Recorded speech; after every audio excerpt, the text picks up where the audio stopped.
And it was about 2 in the morning, so it's literally Christmas Eve. And we load him in the car. I take him to the hospital, and then very quickly from there progress to running tests, just mystery after mystery coming up, not really making sense. He slips into a coma. We're not able to wake him. He is transported to Children's Hospital. And so by this point, it's really early Christmas morning, which is also my birthday. And so I felt like, here we Wow. go, right? Double whammy. Wow. And it was very much, I mean, by 10 a.m. that morning, the doctors were coming in to say, this is beyond anything that we can do.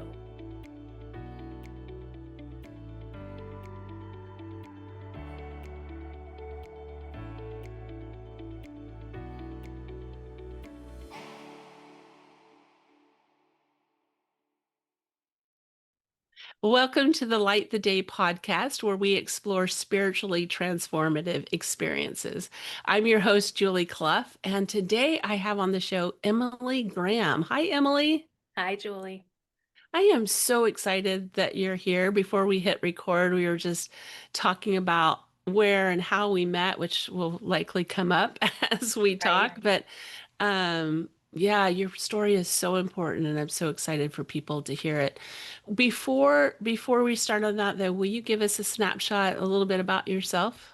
Yeah, sure. So I live in the Orlando area. My husband and I moved here about 10 years ago with our children. And so we have three kids, a boy, two girls. I am a mom. I'm also a bereaved mom turned grief coach. And so we share a lot of similarities in that aspect. And so my son died Christmas of 2015. My daughters are aging rapidly way past their brother, and we have found our way back into life again. And so a lot of what I do is help other people kind of navigating that and figure out, how do we get back into life? How do we find life that's meaningful again? And then also that connection to them. How do we maintain that and keep going? Yeah, yeah, what you're doing is so important. And I'm, like I said, I'm really excited for people to hear your story because while it's tragic, it's always tragic when, when our Yeah. children pass.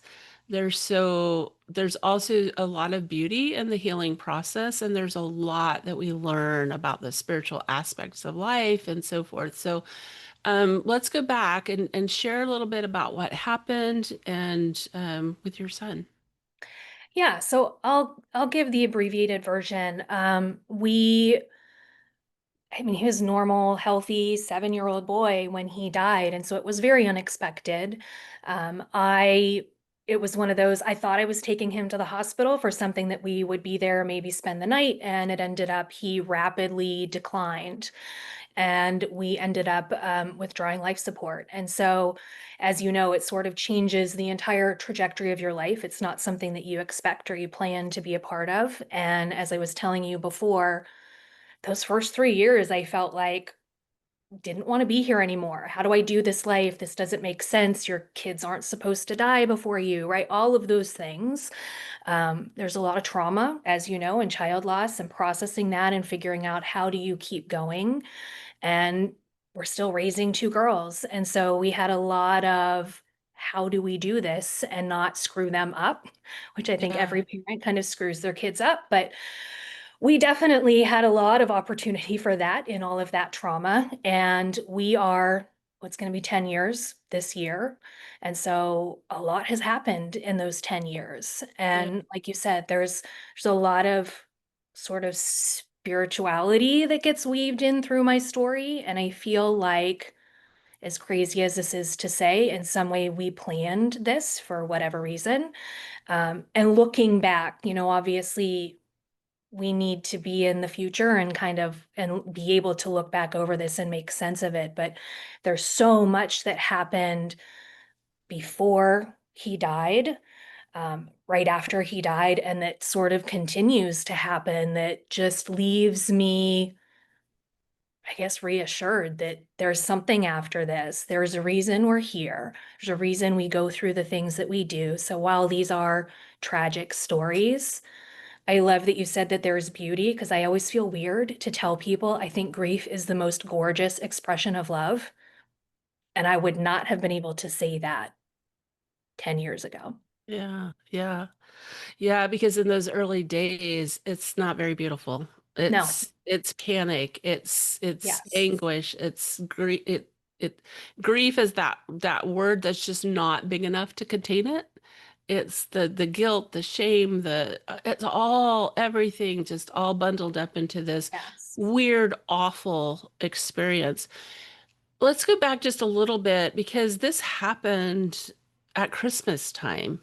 It did. And when he went to the hospital, how how soon did you realize that things were as serious as they were? I want to hear a little more about what Yeah, happened during so he ended up, he was sick going into the holiday, and we thought it's just a cold. We had taken him to a minute clinic. They had told us, get him over-the-counter nasal spray. We're going to give him like a Z-Pack. You're going to just take him home, give him rest. And our thought was, let's just get him the meds, we'll be good. We administered the meds, and within 2 hours, he was very sick. And so I noticed things that were a little bit off where I felt like he's got some behavior changes. He's got a little bit of sort of hallucination stuff going on. He had stopped being able to stand and hold his own weight. And so there were a lot of things that were just sort of throwing up red flags. But my husband and I very much were like, he's just really sick. It's the middle of the night. He's just really tired. And so we were kind of working through all of that in our head. And it was about 2 in the morning. So it's literally Christmas Eve. And we load him in the car. I take him to the hospital. And then very quickly from there, progress to running tests, just mystery after mystery coming up, not really making sense. He slips into a coma. We're not able to wake him. He is transported to Children's Hospital. And so by this point, it's really early Christmas morning, which is also my birthday. And so I felt like, here we Wow. go, right? Double whammy. Wow. And it was very much, I mean, by 10 a.m. that morning, the doctors were coming in to say, this is beyond anything that we can do. And so we knew at that point it was only a matter of time. And it was like, they start the clock ticking where you have a certain process you have to go through before you can withdraw life support and determine brain function, things like that. And so that clock began, and it ended up that just based on test results, kind of where he was, we were able to make the decision on our own to say, this is when we're going to withdraw life support. And so my husband and I were both on the same page. We were like, he's not coming back from this. And it's not fair for us to keep him hooked up on machines when he keeps, like, his heart rate kept dropping, and they would give him meds. And we're like, we're just creating more suffering in this whole process. And so we were in the room with him when we withdrew life support. And so it was like Christmas late, when that happened, kind of rolling into the next day. And he was gone. And so very rapid, very unexpected. Yeah. Wow, that is so shocking. I have so many questions and actually I don't know if I knew this before. I'm sure I did, but my kids died on my birthday weekend, our Yeah, Mother's Day. And remember that. and when you said that, like it was your birthday, it's Christmas for heaven's sakes, which is this Yes. holiday that gets celebrated for a month, Yes. and like, oh, what does that look like going forward? But before we go there, tell us a little bit about your son. We want to know your son. Yeah. So firstborn, typical sort of mom son dynamic. I feel like he was the one that taught me unconditional love, and very much a mama's boy. And so we spent a lot of time together. He was more of I don't know, people like to use the term old soul, right? He was very much empathetic towards everybody else. He was very smart for his age. You always felt like when I looked back, there were so many conversations we had or so many things that happened that I was like, there was something bigger going on there, or right? Like he was just so advanced for his age. And so it's weird for me to think back to him being 7 because I feel like that relationship was with a soul much older than that. Yeah. Um, but yeah, that's sort of him in a nutshell. And I Uh, think, like I said, he taught unconditional love even now across the veil. yeah, isn't that interesting? Now, your son's name is Cameron. Cameron, right? Yes. Okay. Um, so yeah, Cameron, I can appreciate that so much too. Definitely saw that in my kids as well. So can you think of or um remember a couple instances that now looking back, you're looking at them differently than you did before, things that happened before he passed? So I have a lot of things. So I'll go with sort of the big ones. I heard a voice when he was 2 years old that said, "You will lose a child." And I knew it was not a thought that originated inside my brain.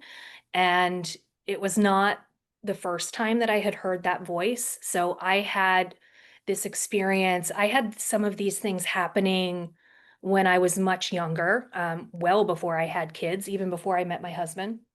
And before I met him, I had this voice tell me that this is the person you're going to marry. And the person literally just said his name and was like, "Have you met him yet?"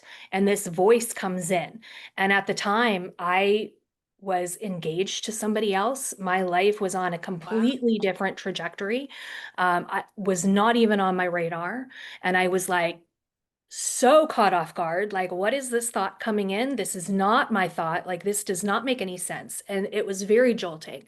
And I never told anybody because I'm like, I'm insane. This is crazy. This is the type of stuff they Oh, I lock get people this up so for, much. right?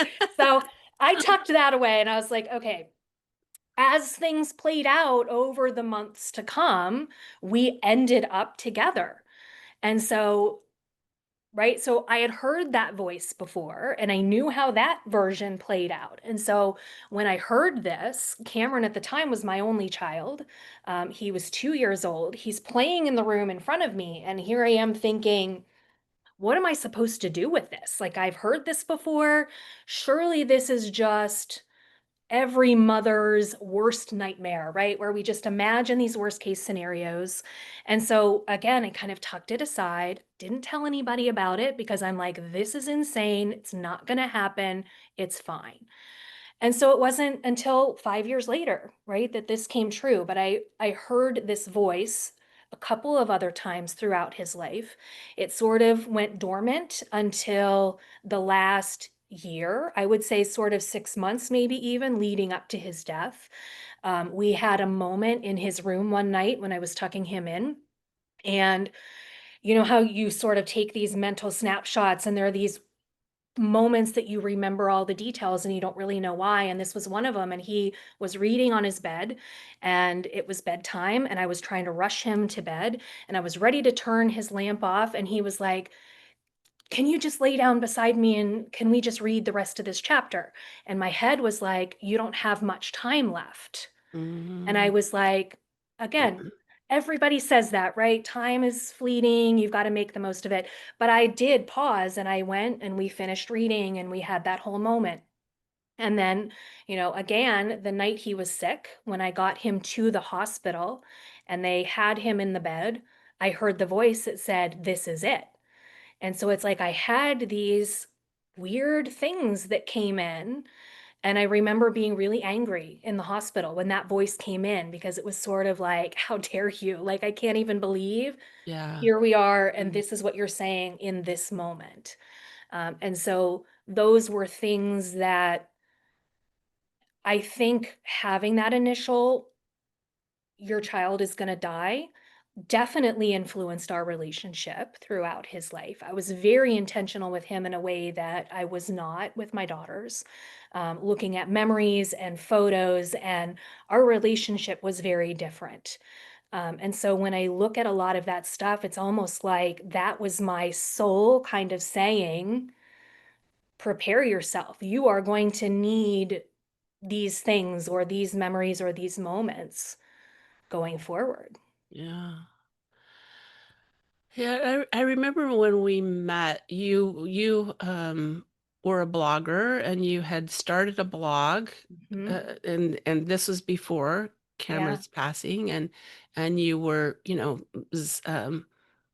on a totally different Yeah. trajectory. And then when Cameron passed, you started blogging about your grief experience and about these spiritual experiences that you Yeah. began to have, where you started to sense Cameron's presence in different ways. Right.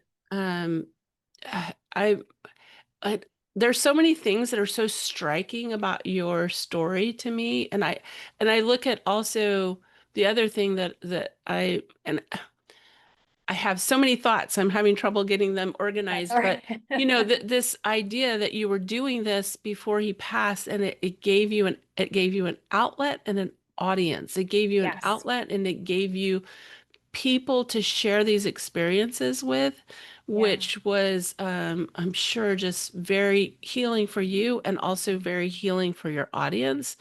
And then I'm also struck by the fact that you and your husband are in the hospital with your son, and everything is pointing towards his passing, and that you're on the same page. Yes. That in itself is a miracle, because I think it would be very human for one or the other to feel Hmm. very, very insistent that we keep trying, we keep trying, we keep Yes. trying. And that's a beautiful thing too, for you to both be on the same page. And I know that doesn't necessarily equal into being on the same page for months after, but Right. anyway, I'm just very struck by these elements of your It story. is. It's very, I mean, when you look back and you dig into a lot of those things, it's like there's no doubt there's a reason that these things played out or that it was the two of us in that moment. Like, it's weird to say. And it's one of those things, and I'm sure you feel this too. In early grief, it was like, I never expected to be where I am today. I Yeah. thought my life was over. And I wanted it to be over. I didn't want to be here 10 years later. I never thought that this would be the reality. And so it's interesting to me how, like, Cameron played a role in that, Hmm. 100%. And when I look at a lot of these other things that happened along the way, like the medication that we gave him is what kicked off his attack. He had a rare blood disorder we didn't know existed. And so when this happened, 2 weeks before he died, he was sick, similar symptoms. It was just a cold. And I took him to the Minute Clinic and exact same diagnosis, do this. Standing in the aisle, thinking about buying an over the counter nasal spray that I use all the time, I was having full body reactions. Don't do it. Don't do it. He should not have this. Do not give him this medication. This is not what you want to do. And it was so, again, jolting and weird that I didn't buy it, even though I use it all the time with no issue. And so we were like, he's just going to have to suffer through. And so then it was like, he gets over the cold. 2 weeks later, exact same thing happens. Mm. And the exact same scenario is presented. But this time, my husband took him, and my husband bought the nasal spray, and he came home and we had the conversation at that moment. And I was like, this sounds crazy, but this is the reaction that I'm getting again about this whole thing. And we talked ourselves out of it. We were like, it's no big deal. It doesn't make sense. And so one of those vivid memories I have is administering the medication to him, which kicked it off. And so it's like all of these things that happened. I'm like, I think in that story, in that scenario, he had two exit points. And for whatever reason, my soul was not ready. Like we looked at it and we were like, she needs a little bit more time. Like let's just give her a little bit more time, and that the next time we'll lay out the scenario just slightly different so that she processes it different and we'll get the reaction that we're supposed to have. And that Yeah. feels really weird to say, but Yeah. And it is so hard on the other side. yes. Um, yeah, I can relate so much to your experience, because I had a reaction to going on the trip Yeah. that my children died in. And Hmm. so afterwards, and I'm wondering if you had this similar experience, afterwards, I blamed myself so much, because I kept thinking, I didn't feel good about this trip. But now looking at it, what I realized later was it was again just my soul communicating to me that it's Yes, like pre-grief. It's like understanding this is at a coming. soul level I what's agree going to with happen. that 100%. I think I spent a lot of time in guilt, which is why I share those aspects of my story with people because I want people to know, like I was responsible. Like I administered the medication. And so to walk through that and to rationalize that, you feel like my child died on my watch. It goes back to that whole joke we as mothers always made that we made it through this really hard day and at least the kids are alive. And I kept saying to myself, mine's not because Right. of me. And so that took a long time and big perspective shifts. And again, I know Cameron was a part of that in sort of shifting things, but I really do feel like when I look back now, things played out in the exact way that they were supposed to or that they needed to because I think what I was supposed to do was get to a point where I could leap to the belief system that I now hold and kind of step over. I mean, we don't step over the trauma and the grief and all of that. Like it's still there, but we're able to process it or open our minds a little bit differently so that we can take in these other perspectives and views and integrate them, which then lets us go back and look at it and say, right, there's no reason for us to feel guilty. It's like you said, that was just our inner knowing, kind of our soul communicating to ourselves that this thing that we planned is here and we want you to recognize that it's here. hmm Yeah, and I don't think it always plays out for everyone that way, but when Yeah. we're particularly sensitive, like you Yes. obviously were hearing this soul voice, and I don't know how you interpret that voice now, but hearing that voice that was communicating these truths to you, some of Yeah. which you didn't want to hear, Yeah. right? And I'm curious about that too because my also I've noticed that when I hear that voice, there's just always a certain amount of love, peace, compassion, even when the message is as painful as the message you received. Yes. Has that been your experience as well? 100%. And I think, so I sort of interpret that now as my higher self and my guides. It's weird because I can differentiate when I get a sign from Cameron. And then there's all these other times where I'm like, well, that's the collective, that's the guides, that's the universe. And Cameron is a part of that, Right. but it's bigger than him. And I think I almost feel like there's these shifts or these layers to this spiritual experience where it's like, at first, you have some of these beliefs, but you don't really need them. It's like, yeah, sure, we all go to heaven, we all, right, whatever. And it's not until you need these beliefs that you question things. And so you go into questioning everything and searching and seeking. And then I felt like I got to this place where I found Cameron and I had signs from Cameron, and it's like, it's him and I in this.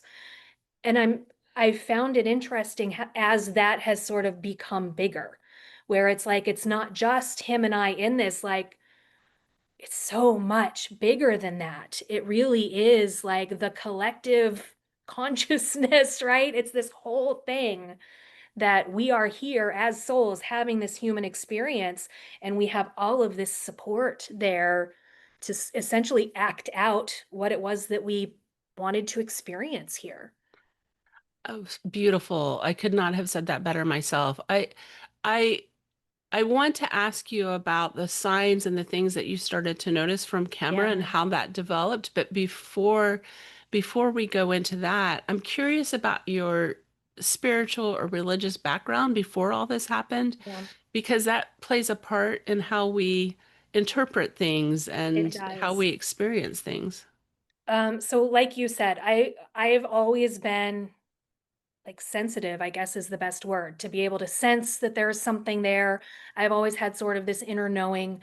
I grew up in a Lutheran church, non-denominational, and I always said from the time I was young, this is man-made. Like, this isn't what it's supposed to be about. I remember going through catechism classes and thinking, it's not about worshiping God. Like, we're here for ourselves to have this experience and to do, like, it's bigger than that. Um, and so when we sort of left the church, that just seemed natural and normal to me. And so all my life, I was very sensitive. I was very, I don't know, I always thought I was having these ghost experiences, right? Where it was like things that didn't really make sense, but I knew that it was real to some degree. And so that's sort of how things evolved. And when I started to get signs from Cameron, I don't think I recognized it and really made the connection, this is him. Like there is this period where it's sort of like maybe something's happening or, oh, this is really cool. This is a coincidence.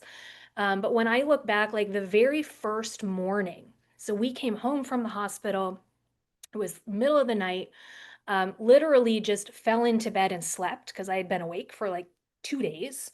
And that morning when I woke up in the exact same way that he used to wake me up every morning. So he would come into my room, usually around 6:30, 7 o'clock, and he would lightly step up to the edge of my bed and put his legs like against, and you could feel the mattress shift just slightly. So you as a mom, you know somebody's standing there. And that's what happened that morning. So I felt the bed shift and I sat up fully expecting to see him standing there, and there's nobody there. And I Mm. grabbed the phone and I looked at the phone and I'm like, it's the normal time that he would come in. And I didn't register that as like, that's him. To me, it was like, right, this crazy thing happened. And so after that, I started to get 12s everywhere. I would see 1212. I would, Oh my gosh, 12s. That's my number. is it? I love that. I just can't even believe this. I'm just listening to you and I'm going, oh my goodness. Yep, Yes, yep, yes, yes.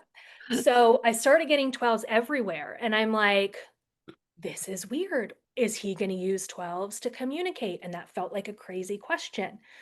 And so then from there, and I'm keeping all this hidden away. I'm like not telling people because again, I'm like, this sounds insane. And so we get to a point where I start seeing his shadow run through the house. Wow. And I'm like, there is literally somebody that has run across there, but nobody is there. And I am searching the house. Like, where are my kids? Thinking my daughters are running through the room. They're nowhere to be found. And so this happened quite a few times. And we ended up, and my husband did this, he booked a medium reading. We were about less than 2 months after Cameron's death. And Wow. I was into mediums. Like that would have been something I would eventually found.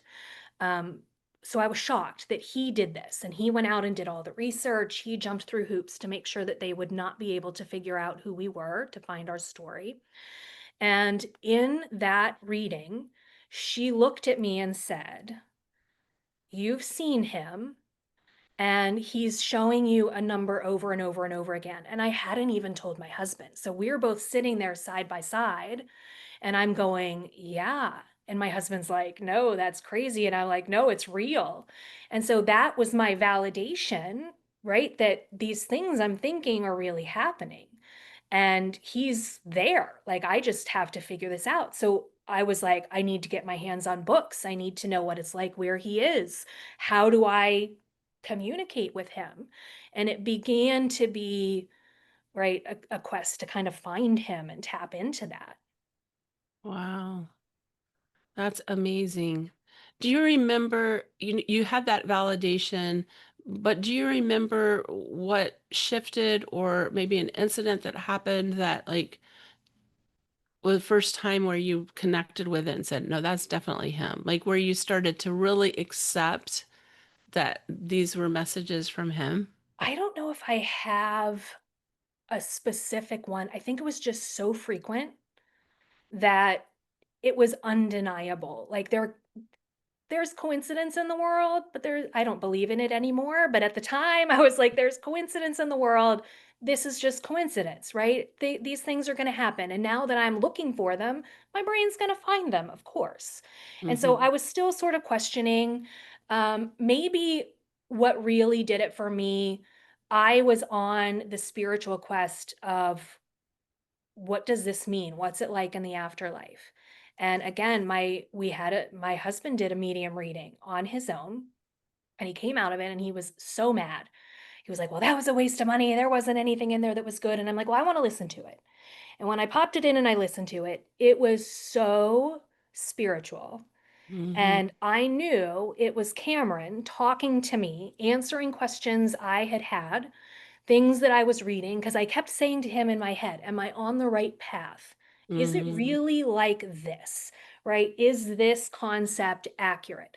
And I think I was on the soul planning and all of that stuff. And she said, "He wants you to know that you guys have done this so many times together and you planned this. And when you did, you were like, we are going all in. We're going to do it big this time. And this is what we're going to do."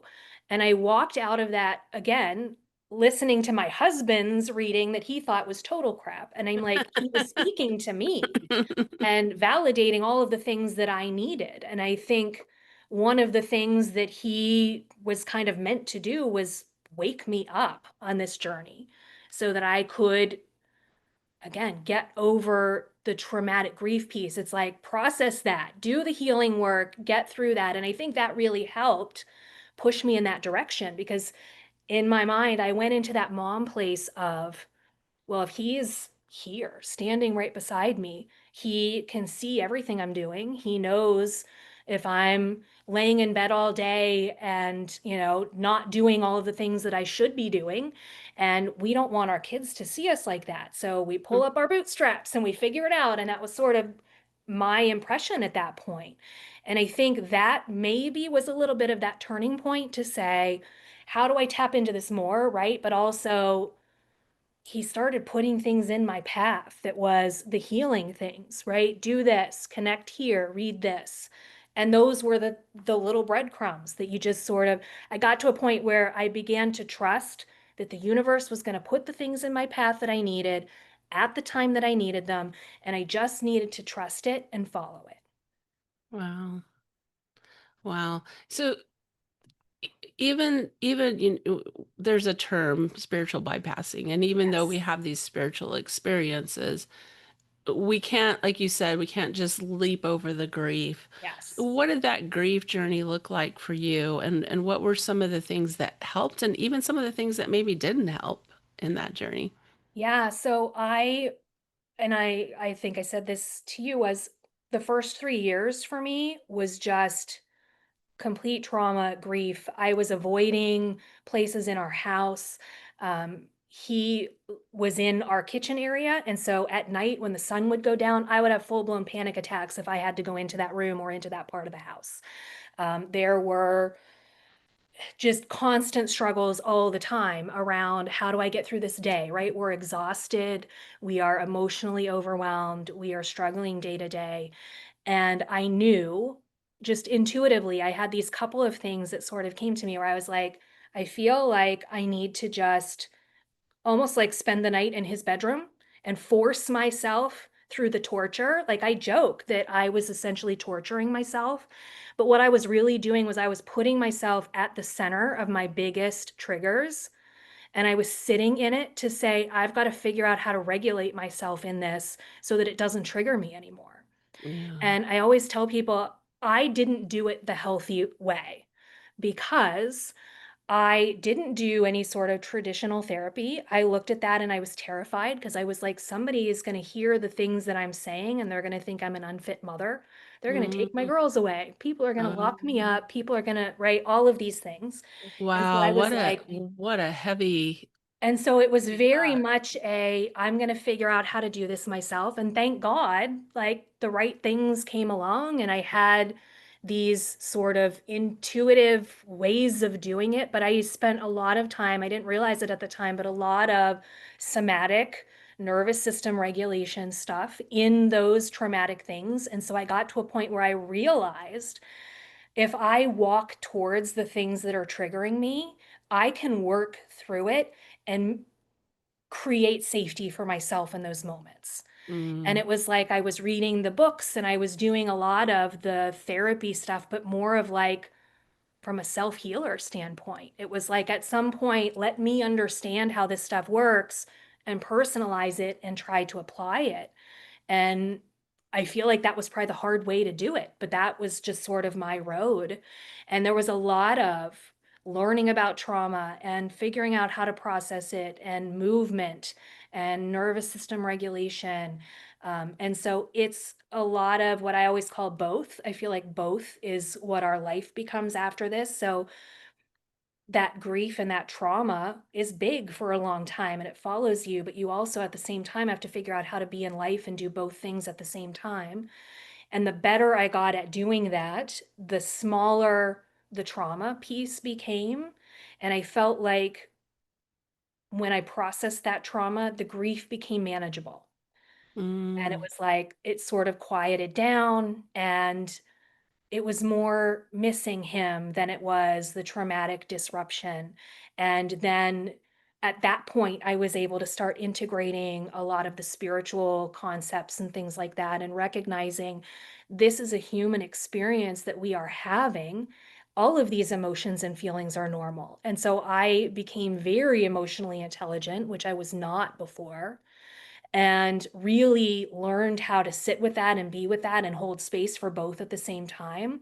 And I think in that spirituality, as you know, as our spirituality grows, we feel very connected to something bigger. And for me, I began living life very differently.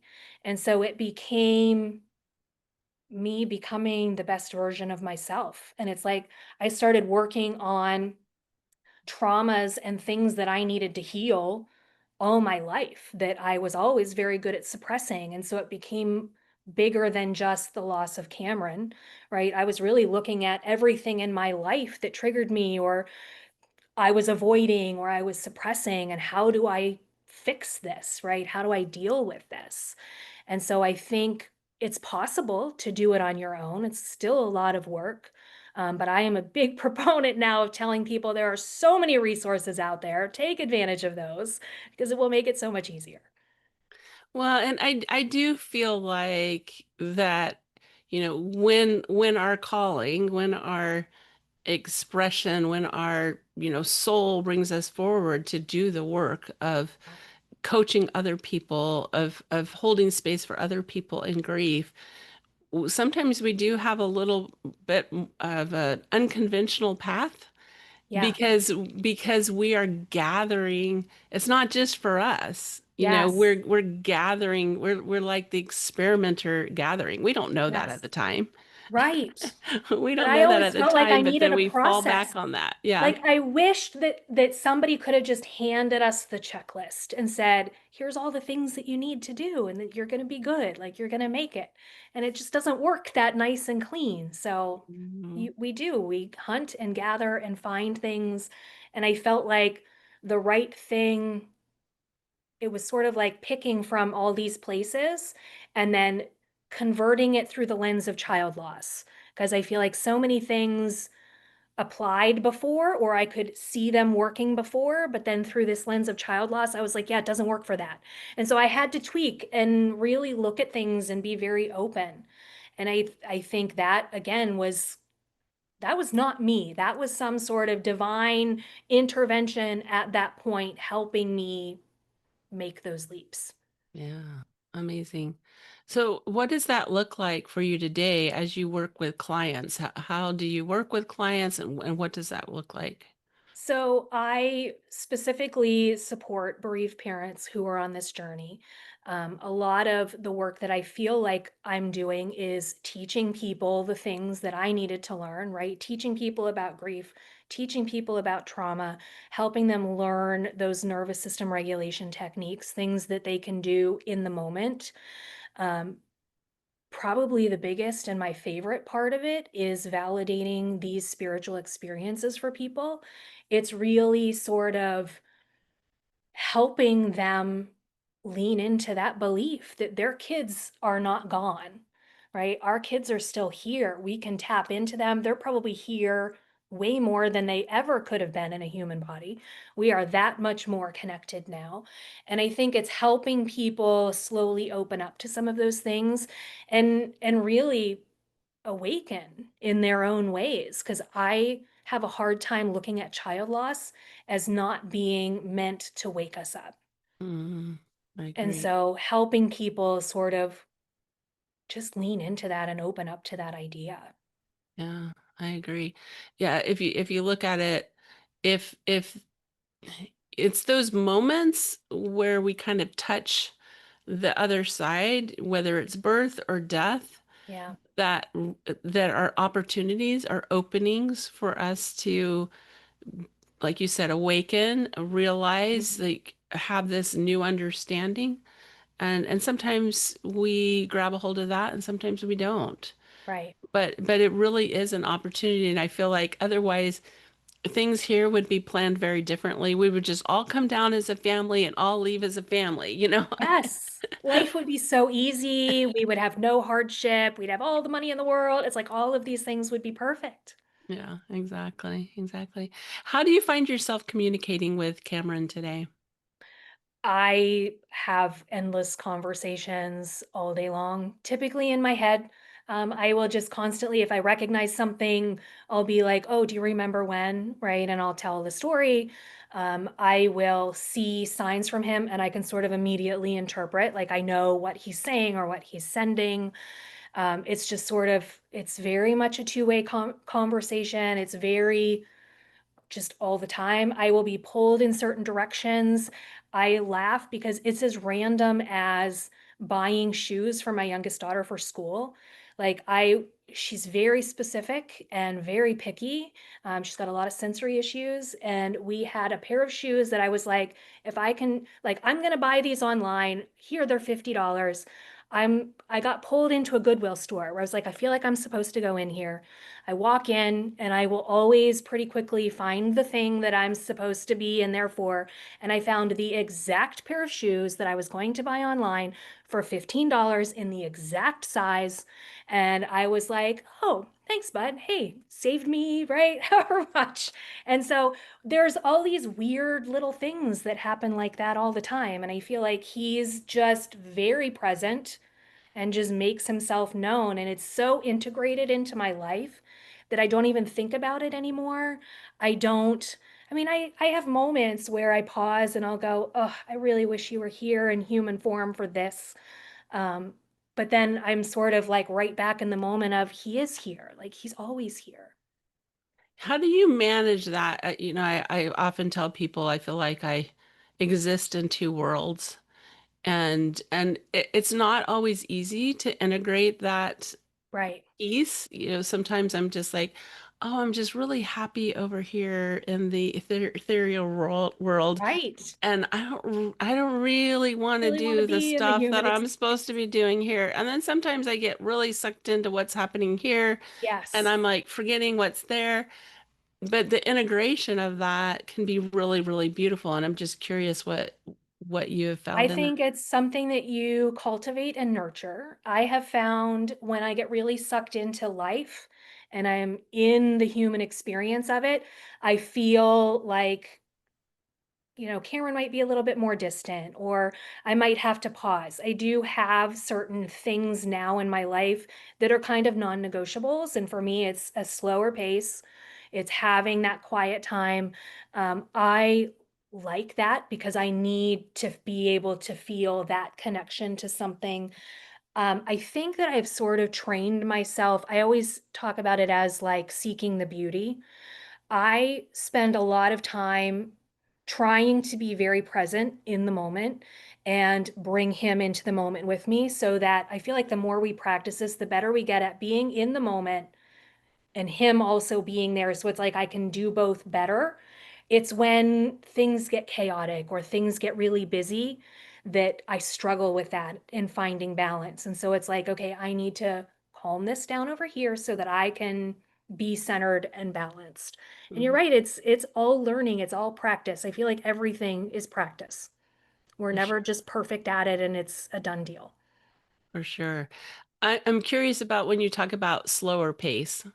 What does that what does that look like and how do you practice that? Because I feel like are so fast paced and we Yeah, can get sucked into so many different things. At least I know I can. I have a lot of interests in a lot of different areas, and right. all of a sudden I'm like scattered. Overcommitted. It just, yeah. Yeah. I think so for us, my husband and I both work from home.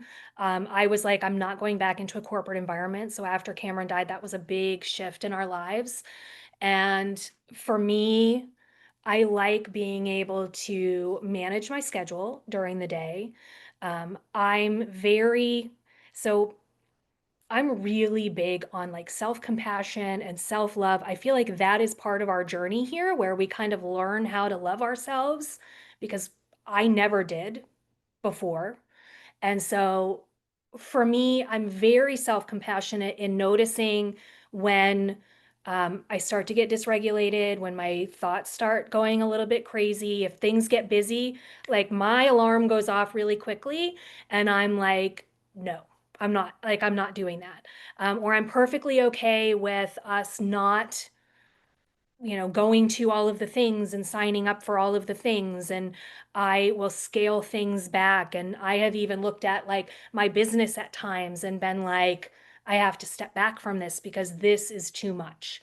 And I think that's something we have to learn as we rebuild our lives. What can we handle? Because I do think our nervous systems change Hmm. and we very quickly can slide into that place of fight or flight. And so I'm very sensitive to that now to say, okay, I'm there. I need to bring myself back over here. Yeah. And I love that you talked about self-love, self-compassion. So important. And it's kind of a missing conversation. And there's a Yes. tendency for people to think when they hear self-love, it's all about like vanity. But that's not Yes. what it's like at It's not at all. all. It's not at all. I I always tell people like we are conditioned to think about self-love in all of the ways that make us very selfish. And it's not about a spa day, it's not about getting our nails done, it's not about getting our hair done and doing all of those things. It's really about understanding our own nervous system. It's really about understanding again what our likes and dislikes are because I think we are so, especially as women, we are so Mhm. overcommitted to caring for everybody else. We are socialized to think that we need to come last.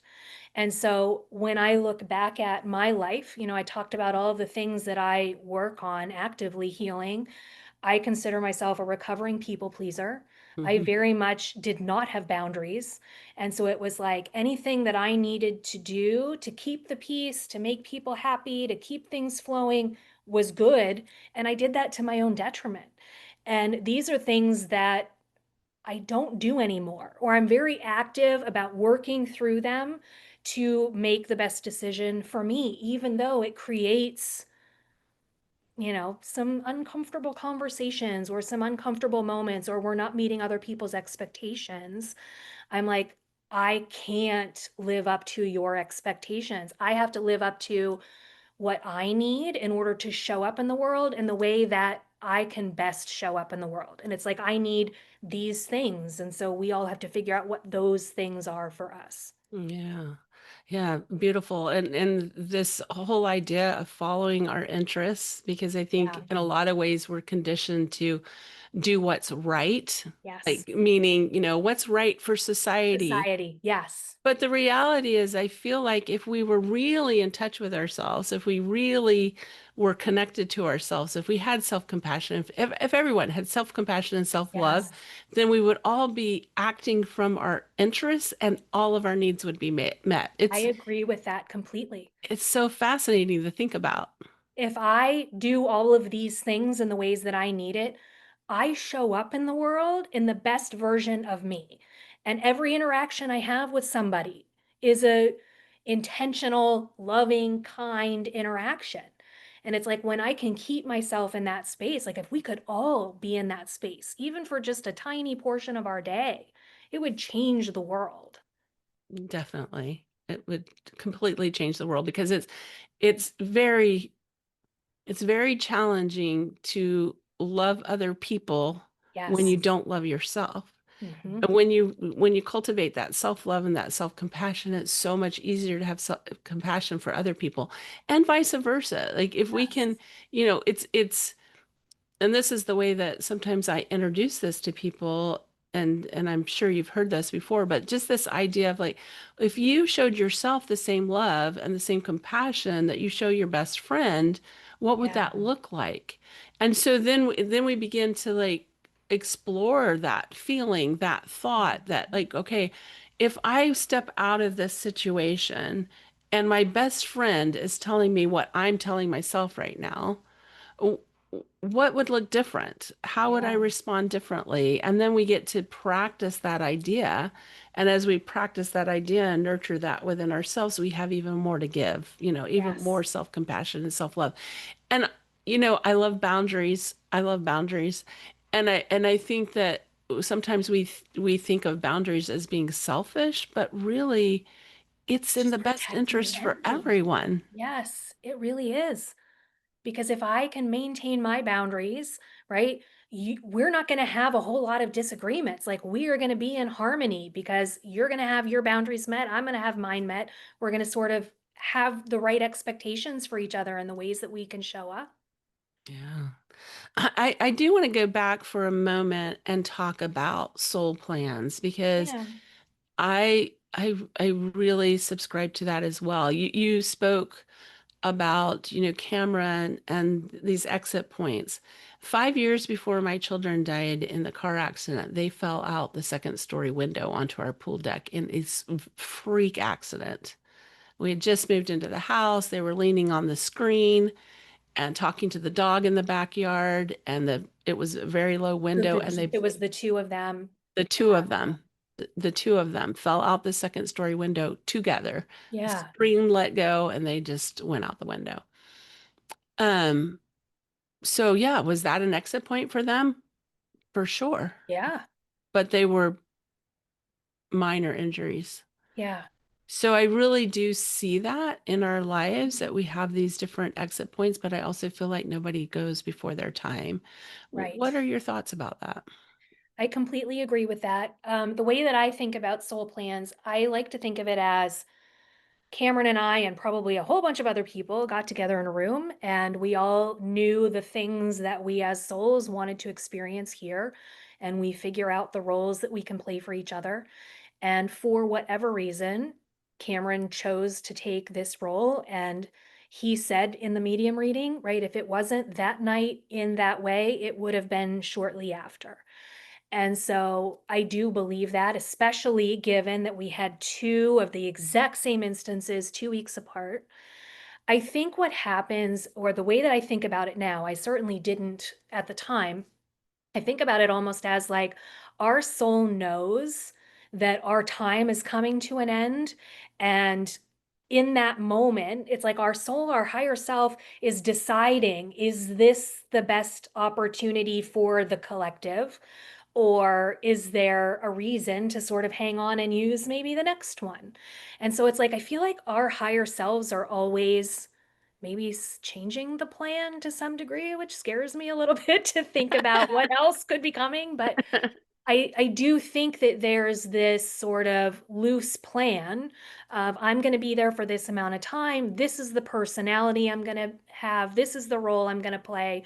These are the key milestones.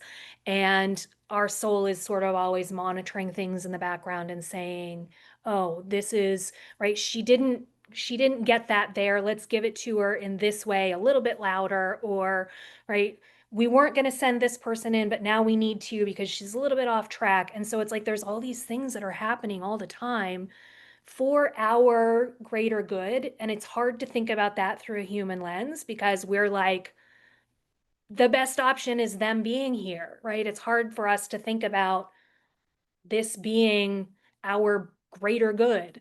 But I do think that from a soul concept, we look at this and we see how much we can learn from it, how much we can evolve from it. And we are giving back to collective, to humanity, right? In the things that we're learning and the things that we're doing. And so I think that there's a lot of planning that I think our human brains just can't really comprehend. I agree. I love the way that you explain that because it certainly doesn't feel fated to me. Like, this is your fate. It's more like this Right. loose plan, this loose Yes. overall experience that we planned on. I had an experience a couple years after my children died. My two oldest children, my two oldest daughters were at college, and my teenage boys were at home. And I felt like such a failure as a mother because I was not present. Like I was like falling apart. You talk about that first 3 years. It was Mhm. similar for me. It was the first 3 years were just off the charts, terrible. And I just knew that my boys were growing up in a different household than my girls had. Yes. And I had all this guilt around that. And I remember that voice in my head that said, this is their experience too. Yes. And so when we can remember that, like, it's not when we're not showing up at our highest because we've had this loss, we've had this grief. Of course we're not. Yeah. That's where self-compassion comes in. Of Yeah. course, this is hard. Of course, this is painful. Of course, we've got to work through that. But then also remembering that the people around us that are affected by our experiences, they chose the same Yes. experiences. They chose to be there in that experience. And I kept And they looking at my knew. boys. Yes. Yeah, they're teenagers, the worst time of their life to have a mom that's Yeah. like checked out. But I heard that voice so clearly. This is their experience too. I think that same thing all the time where I say it's not just about me, right? Cameron chose this. Cameron looked at this and actively knew.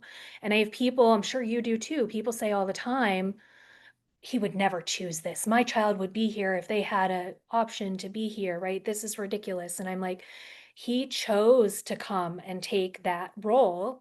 And I have a ton of gratitude for him that I can't believe that I would say that. So much gratitude that he would love me enough to think about doing that for me, given all of the things that I have done. And it's hard to look at this and say, good things come after something so tragic, or that you can have good again in your life.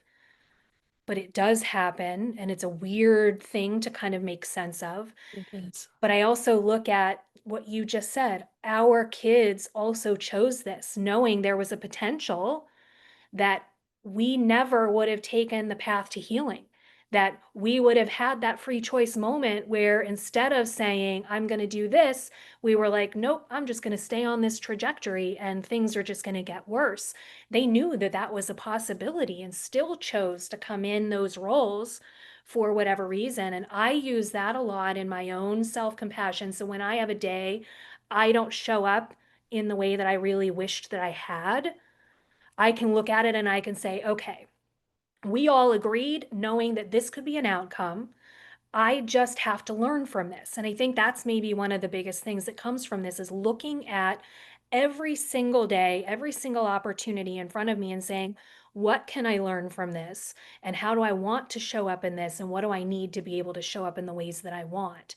And I feel like when you take that spiritual journey through this and you're really doing the work, you do sort of move in that direction where you're not going to use that as an excuse just to do bad things all the time. It's like you really do have the intention of showing up in a kind and loving way that's good for everybody, but you Yeah. have to give yourself grace because you're human. Yeah. Yeah. It changes it changes your perception of victim mentality. Yes. Because now instead of being the victim of the circumstances, I was a participant in this Yes. circumstances.